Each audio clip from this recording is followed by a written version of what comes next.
Tibbanaa qajeelchi poolisii bulchiinsa magaalaa Buraayyuu miseensota poolisii yeroo turtii isaanii xumuruun soorama bahaniif gaggeessaa fi beekamtii kenneetidha kan inni jiru. Akkasumas miseensonni poolisii magaalichaa qormaata qajeelchi muummee poolisii Oromiyaa qopheesse qoramanii darbaniif guddina gulantaas kenneetidha kan inni jiru.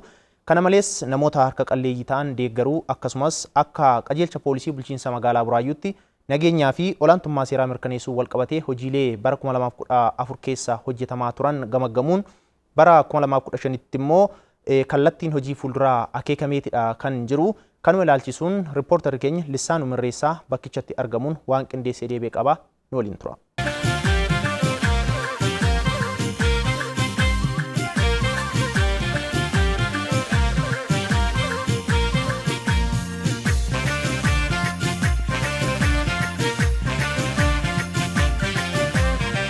Magaalaa Buraayyuu nageenyi ishee mirkanaa'eem hawaasni sodaa fi yaaddoo nageenyaa tokko malee hojii isaa guyyaa guyyaa akka dalagatuuf gaheen qooda fudhattootaa olaanaadha. Tibbanas qajeelchi poolisii bulchiinsa magaalaa Buraayyuu miseensotaa fi qondaaltota poolisiif gulantaa kenneera. Sirna kanarrattis gargaaraa komishiinaraa Tarreessaa Kaasaa dabalatee qondaaltonni poolisii olaanoon irratti argamaniiru.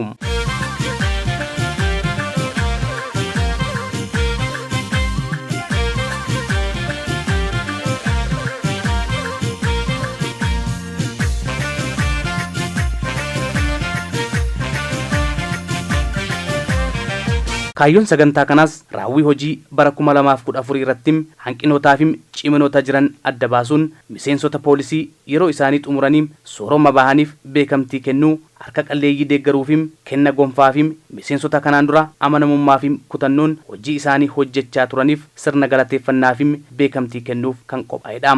Kennaan gonfaarraa kun ittaana saajiniitirraa hanga gargaaraan inspektaraa yeroo guddina isaanii fixanii kan kennameefidha. Akkasumas raawwiin hojii isaanii olaanaa miseensota ta'aniif kan kaanitiif fakkeenya kan ta'aniif kan kenname waan ta'eef baga kanaan isin ga'ee jechuun barbaada.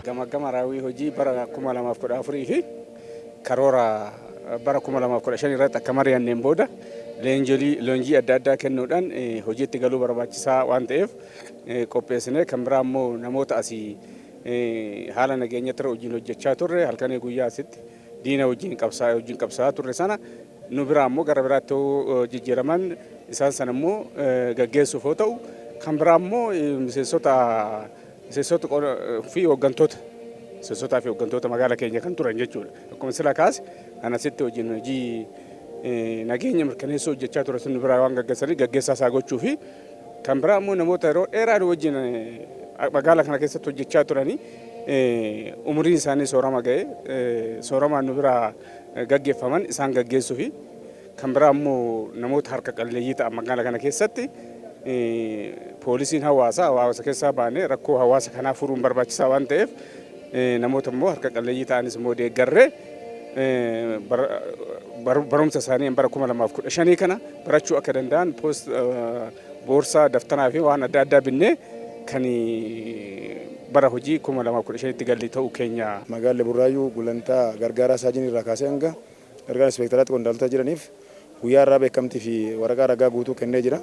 Kana jechuun baay'ee gammachuu guddaa nutti dhaga'ama jechuudha. Kana qofa otoo hin ta'in sagantaa kana keessatti kan hammate sagantoolee garaagaraa gaggeessaa namoota yeroo dheeraa tajaajila guddaa raawwatanii mana kana keessatti hojii guddaa hojjetaniifis namoota afuriif sadarkaa gaggeessaa warra soorama baay'ee kan godhamee fi akkasumas qondaaltota magaalaa keenya hoogganaa turan namoota afurii koree maayimeentii turaniif gaggeessan kan taasisnee fi akkasumas qondaaltotaa fi miseensota jala jiran jijjiirraan gara magaalotaa fi godinaalee Oromiyaa garaagaraa deemanis hojii bara kanaa keessatti raawwiin isaan hojjetan magaalaa keenyaaf kan jedhu irraa kaanee namoota 10 kan ta'aniif beekamtii fi sagantaa badhaasaa kan goone akkasumas harka qalleeyyii magaalaa keenya keessa jiraataniif ijoollee murtaa'eef ganda ijaarraa nama 30 kan ta'u daftarii fi borsaa binnee fi kan kennee fi Obbo Margaa Qana'aa itti gaafatamaa waajjira paartii badhaadhinaa bulchiinsa magaalaa Buraayyuutiin kanaan dura magaalaan Buraayyuu rakkoo nageenyaa keessa turuu himaniin yeroo ammaa hojii qindoominaa hojjetameen bu'aan gaarii argameeras jedhan. Injifannoo argame kanaanis gaheen qaamolee nageenyaa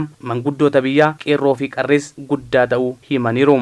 Maalummaa nageenyaa Buraayyuu keessatti ibsuun baay'ee hin barbaachisu. Sababni isaa uummanni magaalaa Buraayyuu abbaa nageenyaa, abbaa misoomaa erga ta'ee bubbuleera. Abbaa nageenyaa, abbaa misoomaa ta'uusaa kan itti agarsiise yeroo Buraayyuu waggaa muraasa waggaa 2 asitti rakkoo keessatti kufte guyyaa saafaa lubbuun namaa itti ba'aa ture. Dhiigni namaa sa'aatii 6-7 yeroo mamma sagantaa kana geggeessinuun kan wal fakkaatu qabsaa cimaa gootummaan nama beekamu yerootti dhabde turte magaalli kun. Magaala rakkoo nageenya hamaa qabdu keessa deemuuf sodaachise turte. Sanaan duras sabaaf sablamnoon biyya kana keessatti kabajaaf ulfinaan akka hin jiraanneef humni diinaa seelii cimaa ijaaruudhaan diigumsa biyyaa geggeessuuf bakki inni filatu Buraayyuu seenterii siyaasaa cimaa turteef jechuudha. Kun cimina qaamolee nageenyaa keessumattuu cimina poolisii, qajeelcha poolisii magaalaa Buraayyuu tiimii cimaa uumuudhaan, qabsoo hadhaa'aa geggeessuudhaan, milishaa irra deebiin ijaaruudhaan, gaachana sirnaa ijaaruudhaan, caasaa siyaasaa wajjin qindaa'uudhaan hojii ajaa'ibsiisaa hojjeteen uummata of cina hiriirsee jaarsoliin biyyaa wal dhabdee sabaaf sablammoota gidduutti deeme. Abbootiin amantiif abbootiin gadaa hanga daangaa ce'anii Oromiyaa miti akka Itoophiyaatti hiikuudhaan har'a Buraayyuun magaalota Oromiyaan 19 qabdu keessaa magaala nageenyaan badhaatu. Sirni kennaa gulantaa kun itti aanaa saajinii irraa hanga gargaaraa inspektaraatti kan kenname yoo ta'u, miseensotni yeroon turtii isaanii gaheem gulantaa fudhatanis gammachuu guddaan akka itti dhagahame ibsaniiru. Gulantaa kenname kun kaka'umsa guddaa fi birullee olaantummaa seeraa akka biyyaatti miseensi kun dirqama baaraa yeroo mara olaantummaa seeraa mirkaneessuudhaaf immoo qaamni kun miseensi poolisii kun iddoo olaanaa qaba waan ta'eef keessattuu nageenya naannoo keenyaa mirkaneessuudhaaf adda durummaadhaan san duraa caalaa cimnee akka itti fufnu kan nu kakaasee fi haamilee guddaa kan nutti tole ta'uu isaati. Kennaa guyyaadhaa gonfoo kenname kan irra ilaalchise gammachuu guddaatu natti dhagahame. Maaliif yoo jedhe kaka'umsa fedhii koo kan fuula duratti hojjechuudhaaf kaka'umsa koo cimsee akka itti deemuuf hawwii guddaa kaka'umsa guddaa warroota na duuban dhufaniifis onnachiiftuu ta'eetiin akka itti deemuttus onnee guddaa naaf kennee jechuu barbaadeeti. Haalli gulantaan kun har'a guyyaa har'aa kana magaalaa Buraayyuu aanota 3 irra jiran iddoo kanatti qabamnee kan arganne kun turmaata hojii hojjechaa turree fi akkasuma miseensonni naannoo kanatti miidhamaa turanii fi isarraa ka'uudhaanii guyyaa kana magaalaa Buraayyuu keessatti gulantaan gargaara saajiin olaanaa irraa kaasee hanga itti aanaa inspektaraatti kan kenname kun bu'aa ce'ii hedduu keessa darbamee haala hojii keenyatiin itti dabalatee immoo namoonni hojii kana otoo hojjetan as keessa taa'anii barumsa isaanii baratanii sadarkaa digiriitiin kan har'a guyyaa kana wajjin argatan waan ta'eef haalli kenniinsa gonfoo kun kan namatti toluu fi waan gaarii kan ture ta'uu isaa agarsiisa jechuudha. Keessattuu guddinni gulantaa kenname kun hojii isaanii keessatti hiikoo guddaa qabaachuu eeruun fuuldurattis imaanaa mootummaa fi hawaasni itti kenne ciminaan kan bahan ta'us himaniiru. Kaayyoo imaanaa uummanni guddaan irra jira. Kaayyoo uummata imaanaa guddaan irra jiru kana ciminaan iddoo hawaasni itti rakkate iddoo dadhabbii tokko malee caamaaf roobaaf aduun osoo hin jenne halkaniif guyyaa hojjannee keessa bahuudhaaf kutannoo guddaa qabna jechuudha. Kana duras dirqamoota garaagaraa ba'aa turre keessattuu naannoo keenya naannoo nagaaf tasgabbii qabdu Oromiyaa badhaatu ijaaruudhaaf iddoo garaagaraatti hawaasa dhaabbanne kanaaf maqaa poolisii Oromiyaa jedhu kanaan uummata Oromootiif dhaabbanne waan ta'eef iddoo hundatti nageenya uummataa kana kabachiisaa turre ammas keessattuu jijjiirama gama biyya keenyatti dhufe kana galmaan ga'uudhaaf dirqama nuu kenname iddoo kamittiyyuu deemnee olaantummaa seenaa mirkaneessuudhaaf kaka'umsi guddaan fi fedhii guddaan kan nu keessa jiru ta'uu isaati jechuudha.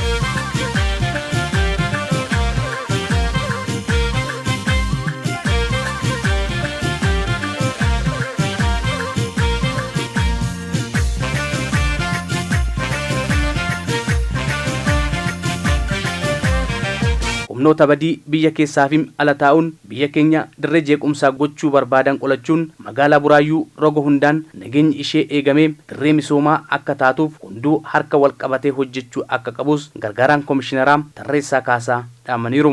Haalli yeroo ammaa akka biyyaatitti akka naannoo keenyatti keessa jirru hundi keenya hin beekna. Kallattii hundaan diinni juuntanii fi qaamoleen juuntanaan hoogganaman biyya keenya naannoo keenya diiguudhaaf sochii adda addaa taasisaa jiru.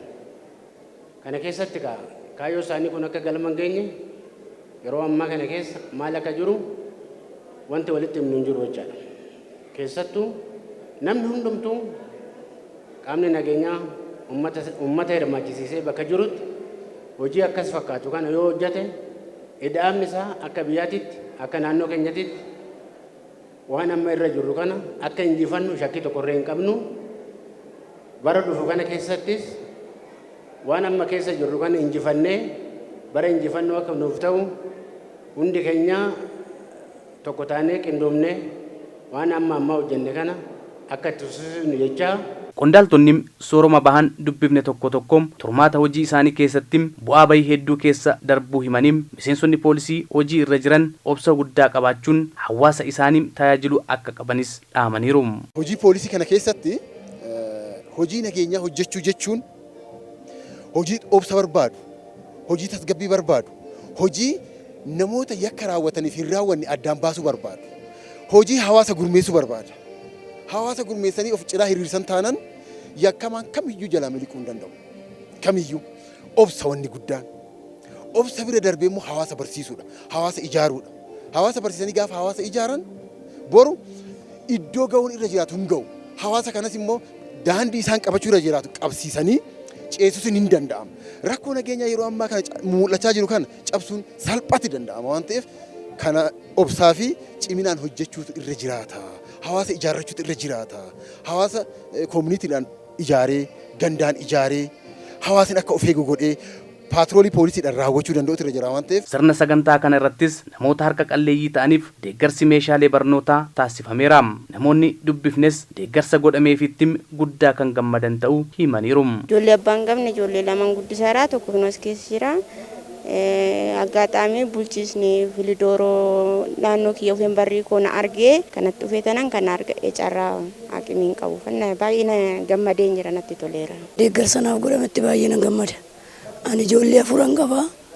Hojiin danda'u dhibee sammuu qaba. Amaan walirraa qoricha fudhadheen jira. Isaan booda waldaa keessan hojjedha malee hojii biraan qabu.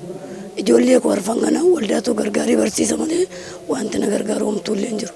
Abbaa manaan koo magaalaa adeeme homtuu wanti na gargaaru hin jiru jechuudha. Gargaarsa saba Waaqayyoo malee wanta nyaadhu wanta dhugumaa ofirraa wanta qabu jechuudha. Ijoollee arfan kana keessaa nam tokko na gargaartaniittu Waaqayyo sinaa eebbisu. Baay'een galateeffadha. Deeggarsa kana argachuu gootetti. Ammaayyuu mana barumsaa 1,000 fidii kaffaleedhanii amma ammaatitti hin galmeessise.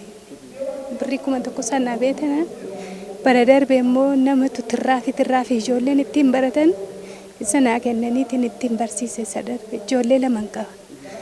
Ishee waan ittiin barsiisuu beekan argachuu goote baay'een gammadan.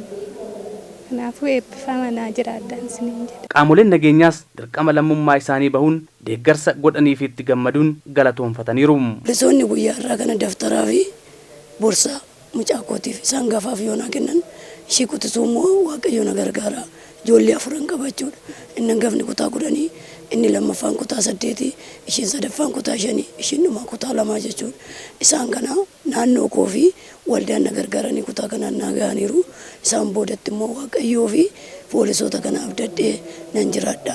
Abdii guddaan qaba. Baay'ee galatoomaan jedha. Umraan saganatti baay'ee dasna jeetan dubbachuu iyyuu hin danda'u.